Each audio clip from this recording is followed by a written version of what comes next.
Harish Shankar direction లో పవన్ కళ్యాణ్ హీరోగా వస్తున్న ఉస్తాద్ భగత్ సింగ్ సినిమా భారీ అంచనాలతో తెరకెక్కుతోంది.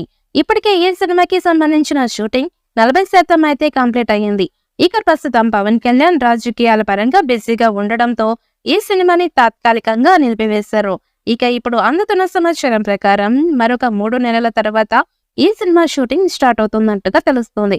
ఇక ఈ సినిమాలో పవన్ కళ్యాణ్ గబ్బర్ సింగ్ సినిమాలో చూపించినట్లుగానే ఇందులో కూడా మదర్ సెంటిమెంట్ అలాగే బ్రదర్ మధ్య సెంటిమెంట్ ను కూడా ప్రధానంగా చేస్తూ ఉన్న ఈ సినిమాను తెరకెక్కిస్తున్నారు. ఇక గబ్బర్ సింగ్ లాగానే ఈ సినిమా అంత పెద్ద విజయాన్ని సాధిస్తుందా లేదా అనే విషయాలు కూడా తెలియాల్సి ఉంది. ఇక ఇప్పటికే ఈ సినిమా నుంచి వచ్చిన గ్లిప్స్ ప్రేక్షకులని విపరీతంగా ఆకట్టుకుంది. దానికి తగ్గట్లుగానే పవన్ కళ్యాణ్ దమ్ ఏంటో చూపించింది. ఇక ఈ సినిమాలో కూడా పవన్ కళ్యాణ్ మరొకసారి తన స్టామినా ఏంటో చూపించబోతున్నట్లుగా తెలుస్తోంది. అయితే ఈ సినిమాని హరీష్ శంకర్ చేస్తున్నట్లుగా తెలుస్తోంది. ఇక గబ్బర్ సింగ్ కాంబినేషన్ లో వస్తున్న రెండో సినిమా కావడంతో ఈ సినిమా విజయం మీద ఆసక్తిగా ఎదురు చూస్తున్నారు.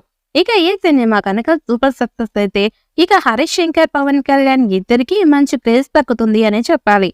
ఇక దీంతో ఇప్పటి వరకు పవన్ కళ్యాణ్ వరుస సినిమాలు చేసినప్పటికీ మధ్యలో కొన్ని సినిమాలు పెద్దగా సక్సెస్ఫుల్ కాలేదు. ఇక అత్తారింటికి దారేది తర్వాత అంతటి భారీ సక్సెస్ అయితే పవన్ కళ్యాణ్ కి దక్కలేదు. మరి ఈ సినిమాతో అంతటి భారీ సక్సెస్ కొడతాడా లేదా అనేది కూడా తెలియాల్సి ఉంది. ఇక ఇదిలా ఉంటే హరీష్ శంకర్ కి కూడా గబ్బర్ సింగ్ తర్వాత మళ్ళీ ఆరెంజ్ హిట్ పడలేదు. మరి ఉస్తాద్ భగత్ సింగ్ బ్లాక్ బస్టర్ కొడతాడే లేదా అన్నది చూడాలి.